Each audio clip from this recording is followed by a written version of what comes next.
نحمده ونستعينه ونستغفره ونعوذ بالله من شرور أنفسنا ومن سيئات أعمالنا من يهده الله فلا مضل له ومن يضلله فلا هادي له أشهد أن لا إله إلا الله وحده لا شريك له وأشهد أن محمدا عبده ورسوله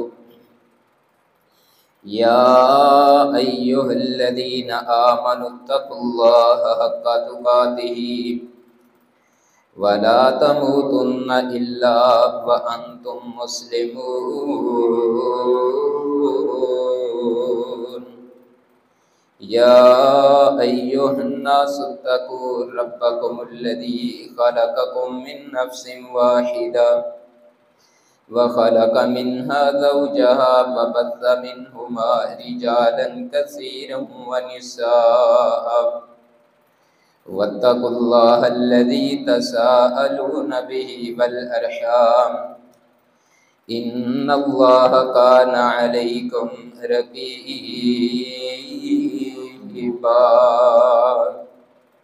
يا أيها الذين آمنوا اتقوا الله وقولوا قولا سديدا يصلح لكم أعمالكم ويغفر لكم ذنوبكم ومن يطع الله ورسوله فقد فاز فوزا عظيما أما بعد فإن خير الحديث كتاب الله وخير الهدي هدي محمد صلى الله عليه وسلم وشر الأمور محدثاتها وكل محدثة بدعة وكل بدعة ضلالة وكل ضلالة في النار أما بعد فأعوذ بالله السميع العليم من الشيطان الرجيم بسم الله الرحمن الرحيم قال الله تعالى في الكلام المجيد قل يا أيها الناس إني رسول الله عليكم جميعا اللهم صل على محمد وعلى آل محمد كما صليت على إبراهيم وعلى آل إبراهيم إنك حميد مجيد اللهم بارك على محمد وعلى آل محمد كما باركت على إبراهيم وعلى آل إبراهيم إنك حميد مجيد رب اشرح لي صدري ويسر لي أمري واحلل عقدة من لساني يفقهوا قولي اللهم رب زدني علما اللهم رب زدنی فہما ربی یسر ولا تعسر وتمم بالخیر۔ ہر قسم کی حمد و ثنا، کبریائی بڑھائی کے تمام تر کلمات اللہ رب العزت کی ذات اقدس کے لیے، جو ہمارا خالق مالک رازق اور مشکل کشا ہے۔ بے شمار انگنت درود و سلام سید الاولین والآخرین، امام اعظم قائد اعظم مرشد اعظم جناب محمد مصطفیٰ صلی اللہ علیہ وآلہ وسلم کی ذات اقدس کے لیے، جو ہمارے لیے ہدایت اور رہنمائی کا سرچشمہ بن کے آئے۔ اللہ تعالیٰ کی رحمت نازل ہوں صحابہ کرام، اہل بیت اعظام، تابعین، تبع تابعین اور محدثین کرام پر، ہر وہ ہستی عظیم جو ہم تک دین کو پہنچانے کا سبب یا ذریعہ بنے۔ پچھلے خطبہ جمعۃ المبارک کے اندر آپ کے سامنے اللہ تعالیٰ کے حق کا تذکرہ کیا گیا تھا کہ اگر بندہ اللہ کے اس حق کو پورا نہیں کرے گا تو بندے کی بخشش نہیں ہو سکتی۔ چاہے بندے کے نامہ اعمال کے اندر نمازیں پوری ہوں، روزے پورے ہو، حج کیا ہو، دیگر نیکیوں میں اس نے بڑھ چڑھ کر حصہ لیا ہو، لیکن اگر اس کے پاس عقیدہ توحید نہیں ہے تو اس کی بخشش نہیں ہو سکتی۔ پچھلے خطبہ جمعۃ المبارک کے اندر یہ گزارش بھی کی گئی تھی کہ جب انسان دنیا میں آتا ہے تو اس کے اوپر دو طرح کے حق نافذ ہو جاتے ہیں۔ ایک کا تعلق اللہ کے حق کے ساتھ ہے اور دوسرے کا تعلق بندوں کے حق کے ساتھ ہے۔ اللہ کے حق آپ کے سامنے رکھے تھے تو اس کے ساتھ کسی کو شریک نہ کیا جائے، بندہ خالص عقیدہ توحید رکھے، جو بھی نیکی کرنی ہے خالصتاً اللہ کی رضا کے لیے ہو۔ بندے کا سر جب بھی جھکے اللہ کے آگے جھکے، چاہے بندے کو کاٹا جائے یا زندہ جلایا جائے، اللہ کے علاوہ یہ سر کسی اور کے سامنے نہیں جھکنا چاہیے۔ اس کے بعد نمبر آتا ہے حقوق العباد کا۔ حقوق العباد کے اندر اللہ تعالیٰ نے مختلف حق ہم پر لاگو کیے ہیں۔ میں زندگی بسر کرتا ہوں تو میرے اوپر میری اولاد کا حق بھی ہے، میری بہنوں کا حق بھی ہے، میرے بھائیوں کا حق بھی ہے، میرے والدین کا حق بھی ہے، میرے قریبی رشتہ داروں کے حقوق بھی مجھ پہ ہیں، اور سب سے بڑھ کر سب سے زیادہ جس کے حقوق ہم پر آتے ہیں وہ نبی رحمت صلی اللہ علیہ وسلم کی ذات گرامی ہے۔ اگر تو ہم آپ کے وہ حق پورے کرتے ہیں تو پھر ہماری کامیابی قیامت کے دن ہو جائے گی، وگرنہ جس طرح اللہ تعالیٰ اپنا حق معاف نہیں فرمائے گا، اسی طرح یہ نبی رحمت صلی اللہ علیہ وسلم کے حقوق جو ہیں یہ بھی اس وقت تک معاف نہیں ہوں گے جب تک آقا علیہ السلام خود معاف نہ کریں۔ اور صحیح بخاری کے اندر حدیث مبارکہ آتی ہے، نبی رحمت صلی اللہ علیہ وسلم فرماتے ہیں قیامت کا دن ہوگا، ایک گروہ کو میری طرف لایا جائے گا، اس کے چہرے چمک رہے ہوں گے، ہاتھ چمک رہے ہوں گے، اعضائے وضو چمک رہے ہوں گے، میں دیکھوں گا، یہ گمان کروں گا، خیال کروں گا کہ یہ بھی میری امت میں سے ہے۔ اچانک ہمارے اور ان گروہ کے درمیان، میرے اور اس گروہ کے درمیان دیوار حائل ہو جائے۔ جب میں پوچھوں گا تو مجھے کہا جائے گا انک لا تدری، اے محبوب آپ کو علم نہیں ہے، آپ نہیں جانتے۔ کیسا پیارا جملہ ہے، انک لا تدری، کہ اے محبوب آپ جب دنیا سے چلے گئے ہیں اس وقت کے بعد آپ کو معلوم نہیں ہے کہ دنیا میں کیا ہوتا رہا ہے، آپ کو نہیں پتہ۔ پہلے تو آپ دنیا میں حیات تھے، کوئی معاملہ ایسا ہوتا تھا اللہ آپ کو خبر دے دیتے، اب آپ دنیا سے چلے گئے تو انک لا تدری، اے محبوب آپ نہیں جانتے کہ ما احدث بعدک، انہوں نے آپ کے بعد کیا کیا کام کیے۔ تو نبی رحمت صلی اللہ علیہ وسلم کیونکہ آپ کا حق پورا نہیں کیا گیا ہوگا تو آپ فرمائیں گے سحقن سحقن، لے جاؤ ان کو، دور کر دو، اور یہ لوگ پھر جہنم میں چلے جائیں گے۔ اور یہ یاد رکھیے کہ چہرے اور اعضائے وضو اس بندے کے چمک رہے ہوں گے جس نے دنیا میں رہ کر کے نمازیں ادا کی۔ اس سے پتہ چلتا ہے اگر بندہ نمازیں پڑھے، نبی رحمت صلی اللہ علیہ وسلم کے حق ادا نہ کرے تو گویا اس بندے کی قیامت کے دن بخشش نہیں ہو، اس کی مغفرت نہیں ہو سکتی۔ بخشش کروانے کے لیے ضروری ہے کہ جس طرح ہم نے اللہ کا حق پورا کرنا ہے، اللہ کے حق کی ادائیگی کرنی ہے، ویسے نبی رحمت صلی اللہ علیہ وسلم کے حقوق کو بھی پورا کیا جائے۔ تو آقا علیہ السلام کے جو حق ہم پر مسلط ہوتے ہیں ان میں سے پہلا حق یہ ہے کہ نبی رحمت صلی اللہ علیہ وسلم کو اللہ کا بندہ اور رسول مانا جائے، نور نہیں، اللہ کا بندہ اور اس کا رسول مانا جائے۔ اٹھائیں قرآن کو، اللہ تعالیٰ نے بہت سارے مقامات پر نبی رحمت صلی اللہ علیہ وسلم کے اس بات کا تذکرہ کیا ہے۔ کہیں اللہ تعالیٰ فرماتے ہیں سبحان الذی اسری بعبدہ لیلا من المسجد الحرام، وہ ذات پاک ہے جو اپنے بندے کو لے کے کہیں اللہ تبارک و تعالیٰ فرماتے ہیں اے محبوب ان سے کہہ دو قل انما انا بشر مثلکم، اے محبوب ان سے کہہ دو میں تمہاری طرح کا ایک انسان ہوں، ہم میں فرق کیا ہے، مجھے اللہ تعالیٰ نے نبوت کا عہدہ دے دیا ہے، تمہارے پاس یہ عہدہ نہیں ہے۔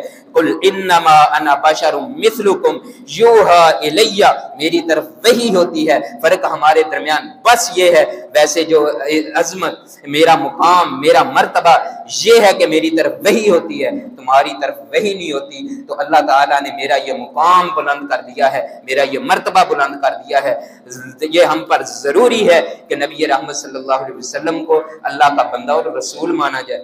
صحیح بخاری کے اندر حدیث مبارکہ آتی ہے، نبی رحمت صلی اللہ علیہ وسلم فرماتے ہیں لوگوں میری عظمت یہی کافی ہے کہ میں اللہ کا بندہ اور اس کا رسول ہوں، مجھے میری عظمت سے ایسے نہ بڑھا دینا جس طرح عیسائیوں نے عیسیٰ علیہ السلام کو بڑھا دیا تھا، انہوں نے ابن اللہ کہا کہ یہ اللہ کا بیٹا ہے، اللہ کا حصہ ہے، فرمایا مجھے ایسے نہ بڑھانا۔ اور مسلمانوں کیا ہو گیا ہے، آج مسلمانوں کے اندر ایک گروہ موجود ہے جو نبی رحمت صلی اللہ علیہ وسلم کو نور میں نور اللہ کہتا ہے کہ یہ بھی اللہ کے حصے میں سے ایک حصہ ہے۔ آقا نے فرمایا تھا مجھے ایسے نہ بڑھانا جس طرح عیسائیوں نے عیسیٰ علیہ السلام کو بڑھا دیا ہے، ایسے مجھے نہ بڑھانا، میری شان میرا مقام میرا مرتبہ یہ بہت بلند ہے کہ اللہ نے مجھے اپنا رسول بنایا ہے، ختم نبوت کا تاج میرے سر پہ رکھ دیا ہے، یہ مقام تھوڑا سا ہے، یہ آقا علیہ السلام کا حق ہے، اس حق کو آپ نے پورا کرنا ہے، جب آپ پورا کریں گے آقا علیہ السلام کی شفاعت کے حقدار بنیں گے۔ حضرات یہ حق پورا کرنا پڑے گا، آقا علیہ السلام کو اللہ کا بندہ اور اس کا رسول ماننا پڑے گا۔ محبوب علیہ السلام نے کبھی اپنے آپ کو بندہ کہا ہے؟ آقا علیہ السلام نے ظہر یا عصر کی نماز پڑھائی، میرے محبوب نے 2 رکعتیں پڑھی اور گھر کی طرف چلے گئے، تھوڑی دیر بعد نکلتے ہیں، ذوالیدین بڑے بڑے ہاتھوں والا ایک صحابی میرے محبوب کا دروازہ کھٹکھٹاتا ہے، آقا جی نماز تھوڑی ہوئی ہے یا آپ بھولے ہیں؟ فرمایا نماز بھی تھوڑی نہیں ہوئی، میں بھی نہیں بھولا۔ آقا جی 2 رکعتیں کیوں پڑھی ہیں؟ آقا علیہ السلام واپس پلٹے، صحابہ کرام سے پوچھا اسادہ کا ذوالیدین، کیا ذوالیدین سچ کہتا ہے؟ جی آقا جی 2 رکعتیں پڑھی ہیں۔ میرے محبوب نے 2 رکعتیں پڑھائیں، سجدہ سہو کیا، سلام پھیرا، آقا فرماتے ہیں انما انا بشر مثلکم انسا کما تنسون، اور میرے صحابہ اور مجھ پر ایمان رکھنے والوں میں بھی تمہاری طرح ایک انسان ہوں، میں بھی بھول جاتا ہوں جس طرح تم بھولتے ہو، جب میں بھول جاؤں مجھے یاد کروا دیا کرو۔ محبوب علیہ السلام فرماتے ہیں میں اللہ کا بندہ ہوں، میں بشر ہوں، میں ایک انسان ہوں، اور آقا علیہ السلام کا یہ حق پورا کرنا پڑے گا۔ پورا کرنے کے لیے ضروری ہے کہ آپ نبی علیہ السلام کو اللہ کا بندہ اور اس کا رسول مانیں۔ حضرات ٹائم کم ہے، آگے والا حق آپ سماعت فرمائیے۔ آقا علیہ السلام کی عزت اور توقیر کی جائے۔ اللہ تعالیٰ فرماتے ہیں وَتُعَزِّرُوهُ وَتُوَقِّرُوهُ، میرے محبوب کی عزت بھی کرنی ہے، توقیر بھی کرنی ہے۔ لوگوں یہ دوسرا حق ہے، محبوب کی عزت کی جائے، اور عزت کیسے کی جائے؟ اللہ کا قرآن سورۃ الحجرات اللہ تعالیٰ فرماتے ہیں یا ایھا الذین آمنوا لا ترفعوا اصواتکم فوق صوت النبی، اے ایمان کا دعویٰ کرنے والو میرا محبوب آپ کے پاس ہو، اپنی آوازوں کو بلند نہ کیا کرو۔ حضرات یہ آیت مبارکہ کا اگر شان نزول آپ پڑھیں گے آپ کو پتہ چل جائے گا۔ سیدنا ابو بکر صدیق رضی اللہ تعالیٰ عنہ ایک قافلہ میرے محبوب کے پاس آتا ہے، آقا جی کوئی ہمیں عالم ہی دے دے جو ہمیں دین کی تعلیم دے، ہمیں کوئی ایسا بندہ دے۔ سیدنا ابو بکر رضی اللہ تعالیٰ عنہ فرماتے ہیں اے میرے محبوب آپ قعقاع بن معبد کو بھیج دے۔ سیدنا عمر رضی اللہ تعالیٰ عنہ فرماتے ہیں آقا کہ اے میرے محبوب اقرا بن حابس کو بھیج دیں۔ سیدنا ابو بکر نے کہا اے عمر آپ تو میری موقعوں پر مخالفت کرتے ہیں۔ دونوں کی آوازیں تھوڑی سی بلند ہوئی۔ کون شک کر سکتا ہے صدیق کے ایمان میں؟ کون شک کر سکتا ہے فاروق کے ایمان میں؟ لوگوں یہ دونوں شیخین افضل ترین انسان، لیکن ان کی آواز بلند ہوئی۔ اللہ تعالیٰ فرماتے ہیں یا ایھا الذین آمنوا لا ترفعوا اصواتکم فوق صوت النبی، اے میرے ایمان والو میرے محبوب کی آواز سے اونچی آوازیں نہ کیا کرو، اگر کرو گے زندگی بھر کے اعمال برباد کر دوں۔ آقا کی آواز سے اونچی آواز نہیں ہونی چاہیے۔ آج ہمارے پاس حدیث مبارکہ آ جائے اگر تو ہم گردن جھکا دیتے ہیں، پھر تو ہم آقا کی عزت کر رہے ہیں، توقیر کر رہے ہیں، لیکن اگر گردن نہیں جھکاتے چونکہ چنانچہ اپنی مرضی کے طرح طرح کے اعتراضات اس حدیث پہ کرتے ہیں تو گویا ہم آقا کی عزت نہیں کر رہے، پھر آقا کی عزت اور توقیر نہیں ہو رہی۔ یہ حدیث کا مقام ہے، یہ مرتبہ ہے حدیث مبارکہ کا۔ جب حدیث آ جائے اس وقت آپ گردن جھکا دیا کریں، لیکن یہ ضروری ہے کہ وہ حدیث صحیح ہو، ضعیف حدیث نہیں ہونی چاہیے۔ حدیث صحیح جیسے ہی آتی جائے اگر آپ گردن نہیں جھکائیں گے، آئیے آپ صحیح بخاری کی سیر کرتے ہیں۔ نبی رحمت صلی اللہ علیہ وسلم کے پاس ایک انصاری آتا ہے، میرے محبوب کی پھوپھی کا بیٹا سیدنا زبیر آتے ہیں، آ کے کہتے ہیں آقا جی ہم نے یہ پانی لگانا ہوتا ہے، ہماری باری تقسیم کر دے۔ میرے محبوب علیہ السلام نے فرمایا زبیر پانی پہلے تو لگا لیا کر، اپنے ساتھی کا تو تھوڑا سا خیال کر کے اپنے فصل کو تھوڑا تھوڑا پانی لگا کے اپنے ساتھی کے لیے پانی چھوڑ دیا کر۔ وہ کہنے لگا آخر پھوپھی کا بیٹا ہے نا۔ جیسے ہی دل میں یہ خیال پیدا ہوا آسمان سے جبریل آئے، اے ایسے ابھی کیسے تو نے ذہن میں یہ سوچ لیا کہ محبوب علیہ السلام فیصلے ٹھیک نہیں کرتے، حدیث پہ تو نے اعتراض کیسے کر دیا، کیسے انگلی اٹھا دی، کیسے حدیث مبارکہ پہ تو انگلی اٹھا سکتا ہے؟ فلا وربک لا یؤمنون، اٹھائیے پورے قرآن کو۔ اتنی پیاری قسم اللہ نے پورے قرآن میں نہیں اٹھائی جتنی اعلیٰ قسم یہ اٹھا رہے ہیں، جتنی پیاری قسم یہ اٹھا رہے ہیں، جتنی اعلیٰ قسم کی یہ قسم اٹھا رہے ہیں۔ محبوب جو حدیث نہیں مانتا میں اس کے ایمان کو قبول ہی نہیں کروں گا۔ نہیں ہو سکتا ایمان والا، نہیں وہ مسلمان ہو سکتا، اس کے ایمان نہیں ہو سکتا۔ فلا وربک لا یؤمنون حتی یحکموک فیما شجر بینہم، اے محبوب جب آپ فیصلہ کر دیں، کسی بات کا حکم دے دیں، کسی بات کی طرف آپ ترغیب دلا دیں، پھر جو بندہ آپ کی بات نہ مانے، اے میرے محبوب مجھے تیرا رب ہونے کی قسم ہے وہ بندہ مسلمان ہو ہی نہیں سکتا۔ ہم اپنے آپ کو مومن کہتے ہیں، حدیث بھی نہیں مانتے، حدیث مبارکہ کی طرف آتے بھی نہیں ہیں، حدیث مبارکہ کی طرف بڑھتے بھی نہیں ہیں۔ پتہ ہے انگریزوں نے 2 ایجنٹ پیدا کیے تھے، ایک یہ پیدا کیا تھا اس نے ختم نبوت پہ ڈاکہ ڈالا، اور ختم نبوت پہ ڈاکہ ڈال کر کے اس نے لوگوں کے ذہنوں میں ختم نبوت کے معیار کو کم کیا، اور کمزور ایمان والے، تھوڑے ایمان والے انہوں نے مانا کہ یہ واقعی نبی ہے۔ اور دوسرا ایجنٹ جو پیدا ہوا اس نے حدیث رسول کا انکار کیا کہ حدیث کو نہ بھی مانو تو خیر ہے، حدیث کو نہ بھی مانو تو خیر ہے، صرف قرآن کی طرف آ جاؤ۔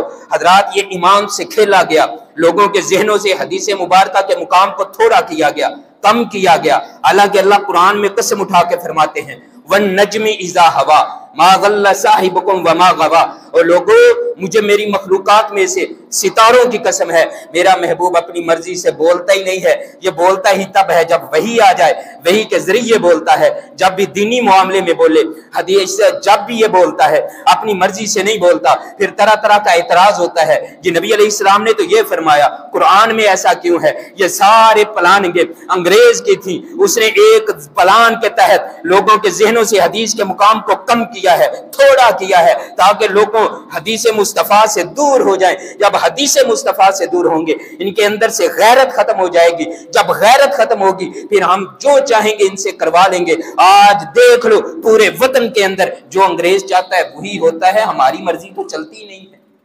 اور یہ ہے کیوں؟ کیونکہ حدیث مبارکہ کی غیرت ہم سے چھین لی گئی ہے، حدیث مبارکہ کی طرف آتے ہی نہیں ہے، حدیث مبارکہ کی عزت اور غیرت ہم سے چھین لی گئی ہے، ہم پرواہ ہی نہیں کرتے، کہتے ہیں نہیں جی کافی ہے۔ اللہ قرآن میں فرماتے ہیں وَمَن يُطِعِ الرَّسُولَ فَقَدْ أَطَاعَ اللَّهَ، میرے رسول کی مانو گے پھر میری مان رہے ہو۔ کہیں اللہ فرماتے ہیں یا ایھا الذین آمنوا اطیعوا اللہ واطیعوا الرسول ولا تبطلوا اعمالکم، میرے رسول کی نہیں مانو گے میں تمہارے سارے اعمال ختم کر دوں گا۔ کہیں اللہ تعالیٰ فرماتے ہیں وما آتاکم الرسول فخذوہ وما نہاکم عنہ فانتہوا، یہ میرا رسول ہے، تمہیں جو دے لے لو، جس سے منع کر دے رک جو۔ کہیں اللہ تعالیٰ فرماتے ہیں قل ان کنتم تحبون اللہ فاتبعونی یحببکم اللہ، لوگوں اگر تمہارا دعویٰ ہے کہ تم اللہ سے پیار کرنے والے ہو میرے محبوب کی اتباع کرو، یحببکم اللہ، اللہ پھر تم سے پیار کرے گا۔ کہیں اللہ تبارک و تعالیٰ نے فرمایا ومن یطع الرسول فقد اطاع اللہ، کہیں اللہ تعالیٰ فرماتے ہیں یا ایھا الذین آمنوا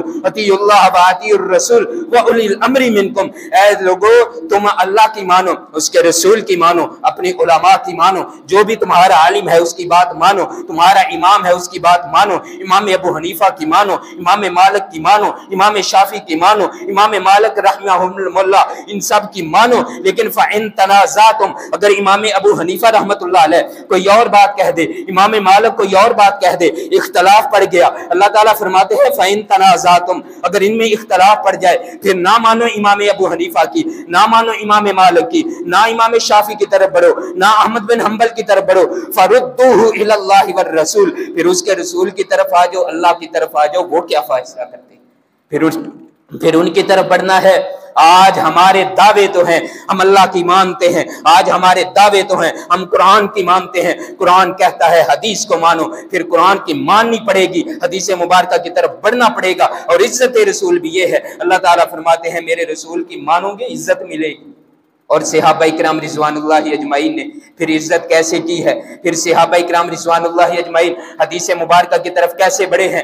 آئیے صحیح البخاری کی حدیث، نبی رحمت صلی اللہ علیہ وسلم بیٹھے ہوئے، ایک صحابی آیا، ان کے انگوٹھی کے اندر سونے کی انگوٹھی پہنی ہوئی ہے انگلی کے اندر، یہ صحابی کی انگوٹھی میرے محبوب نے اتاری اور پھینک دیتے ہیں۔ آقا فرماتے ہیں اگر مرد نے میری امت میں سے سونا پہنا ایسے ہی ہے اس نے آپ کا انگارہ پہن لیا ہے۔ یہ نبی علیہ السلام اٹھے گھر میں چلے گئے، صحابی کہتے ہیں اے ہمارے ساتھی اس انگوٹھی کو اٹھا لے، فروخت کر دینا، اپنی بیوی کو دے دینا، بچی کو دے دینا، اے میں ہمارے ساتھی اپنی والدہ کو، بہن کو دے دینا، کسی عورت کو دے دینا۔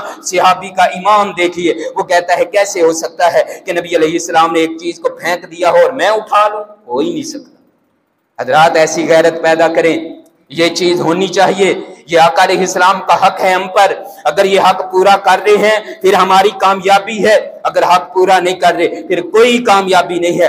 آپ یہ نہ سمجھیں کہ ہم صرف قرآن کو مان کے جنت میں چلے جائیں گے، واللہ نہیں جا سکتے، دونوں کو ماننا پڑے گا، دونوں کے طرف جھکنا پڑے گا، لیکن یہ بات ضروری ہے کہ جس حدیث پہ آپ نے عمل کرنا ہے وہ حدیث صحیح ہو، ضعیف حدیث نہیں ہونی چاہیے، اس کی سند متصل ہو، نبی رحمت صلی اللہ علیہ وسلم تک پہنچتی ہو۔ اگر ایسی بات پہنچ گئی ہے پھر آپ حدیث کو نہیں مانتے، آپ گنہگار ہیں، نہیں ایمان والے ہو سکتے، نہیں مسلمان ہو سکتے۔ اللہ نے کہیں بھی نہیں فرمایا لوگوں، جو اللہ تبارک و تعالیٰ جہاں بھی فرما رہے ہیں، فرمایا لوگوں اللہ کی مانو، اس کے رسول کی مانو، وَمَن يُطِعِ اللَّهَ وَالرَّسُولَ فَأُولَٰئِكَ مَعَ الَّذِينَ أَنْعَمَ اللَّهُ عَلَيْهِم مِّنَ النَّبِيِّينَ وَالصِّدِّيقِينَ وَالشُّهَدَاءِ وَالصَّالِحِينَ۔ پتہ ہے اس حدیث مبارکہ کا شان نزول کیا ہے؟ ایک صحابی میرے محبوب کے پاس آیا، آگے کہتا ہے آقا جی مجھے اللہ کی قسم ہے، مجھے آپ سے جان سے بھی زیادہ مجھے آپ عزیز ہیں، لیکن محبوب جی ایک بات تو بتلا دیجئے، آقا جی مجھے ایک بات تو بتلائیے، یہاں میری آنکھیں ترستی ہیں،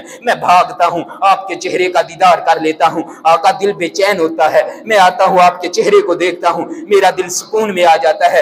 آقا جی قیامت کا دن ہوگا، آقا جی قیامت کو اللہ بلائیں گے، مجھے اللہ نے بخش بھی دیا، میں جنت میں چلا بھی گیا، کہاں نبیوں کا درجہ، کہاں آپ جن نبیوں کے درجے میں چلے جائیں گے، محبوب مجھے وہ درجہ تو نہیں ملے گا، میں کیسے آپ کی زیارت کروں گا؟ آسمان سے جبریل اترا، آسمان سے جبریل یہ وحی لے کے آ گیا، وَمَن يُطِعِ اللَّهَ وَالرَّسُولَ فَأُولَٰئِكَ مَعَ الَّذِينَ أَنْعَمَ اللَّهُ عَلَيْهِم۔ تم میرے رسول کی مانو، میں تمہیں رسول کا ساتھ عطا کر دوں گا۔ آقا علیہ السلام فرماتے ہیں من اطاعنی دخل الجنہ، لوگوں جو میری اطاعت کرے گا جنت میں جائے گا۔ کہیں میرے محبوب علیہ السلام نے فرمایا کل امتی یدخلون الجنہ الا من ابا، لوگوں میری ساری امت جنت میں جائے گی، جو جنت میں جانے سے خود انکار کرے گا وہ جنت میں نہیں جا سکتا۔ آقا سے پوچھا گیا محبوب جی جنت میں جانے سے کون انکار کرے گا؟ میرے محبوب فرماتے ہیں من عصانی، اے لوگوں جو میری نافرمانی کرتا ہے نا فقد ابا، وہ جنت میں جانے سے انکار کر رہا ہے، ومن اطاعنی، اور جو میری اطاعت کرے گا، جو میری فرما برداری کرے گا وہ جنت میں چلا جائے گا۔ یہ جنت میں جانے کے لیے ضروری ہے، یہ ذریعہ ہے، آپ کو نبی علیہ السلام نے راستہ بتلا دیا ہے، آپ کے سامنے رکھ دیا ہے کہ جیسے اللہ کی مانی ہے ویسے اس کے رسول کی بھی مانو، یہ اللہ کے نبی کا تم پر حق ہے۔ حضرات تیسرا حق یہ ہے آقا علیہ السلام کو اللہ کے بعد سب سے افضل ترین انسان مانا جائے، اللہ کے بعد سب سے بہتر اور افضل آقا علیہ السلام کو مانا جائے۔ حضرات اس کے دلائل بھی بے شمار آپ کے سامنے رکھے جا سکتے ہیں۔ اللہ تبارک و تعالیٰ کے بعد ذات اللہ تعالیٰ کے بعد سب سے بلند، سب سے اعلیٰ، سب سے افضل انبیاء میں سے بہترین انسان نبی رحمت صلی اللہ علیہ وسلم کی ذات مقابر کا ہے۔ حضرات یہ تیسرا حق۔ چوتھا حق یہ ہے آقا علیہ السلام کا اسوہ حسنہ مانا جائے۔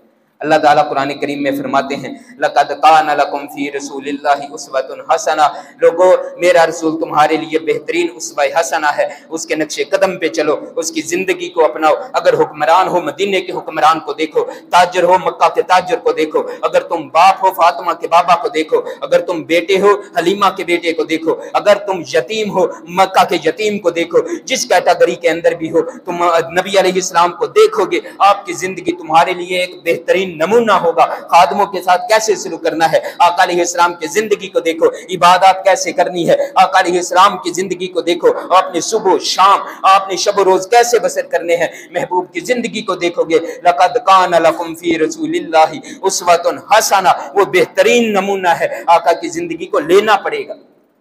محبوب علیہ السلام فرماتے ہیں، صحیح بخاری کے اندر حدیث مبارکہ آتی ہے، آقا علیہ السلام فرماتے ہیں من احب سنتی فقد احبانی دخل معی فی الجنہ، لوگوں جو میری سنت سے پیار کرے گا ایسے ہی ہے جیسے مجھ سے پیار کر رہا ہے، اور جو مجھ سے پیار کرے گا دخل معی فی الجنہ، وہ میرے ساتھ مل کے جنت میں چلا جائے گا۔ جنت کا وارث بننا چاہتے ہو، یہ ذریعہ ہے، جنت کا وارث بننا چاہتے ہو، جنت میں جانا چاہتے ہو، یہ چیز اپنانی پڑے گی، قرآن کی طرف جھکنا پڑے گا، حدیث مبارکہ کی طرف جھکنا پڑے گا۔ اگر نہیں کرتے پھر جنت میں نہیں جا سکتے۔ اگر آپ کے پاس یہ اختیارات نہیں ہیں، آپ یہ کام نہیں کرتے، آپ اس طرف نہیں بڑھتے، تو حضرات پھر آپ کی کامیابی نہیں ہے۔ آج آپ کے سامنے 4 حقوق نبی علیہ السلام کے رکھے ہیں حضرات۔ سب سے پہلا حق میں نے یہ رکھا ہے کہ نبی علیہ السلام کو اللہ کا بندہ اور اس کا رسول مانا جائے۔ دوسرا حق میں نے یہ رکھا ہے کہ آقا علیہ السلام کی عزت اور تقویر کی جائے۔ تیسرا حق یہ رکھا ہے کہ آقا علیہ السلام کو اللہ کے بعد سب سے افضل ترین انسان مانا جائے۔ اور چوتھے نمبر پر آپ کو یہ رکھا ہے حق کہ آقا علیہ السلام کے اسوہ حسنہ کو اپنایا جائے۔ 4 حق آپ کے سامنے رکھے ہیں، 4 محدثین نے مزید لکھے ہیں، وہ انشاءاللہ اگلے خطبہ جمعۃ المبارک کے اندر بتلائے جائیں گے۔ اللہ تبارک و تعالی صحیح معنوں میں مجھے اور آپ کو قرآن و حدیث کے مطابق زندگی بسر کرنے کی توفیق عطا فرمائے۔ وما توفیقی الا باللہ العلی العظیم، وآخر دعوانا ان الحمد للہ رب العالمین۔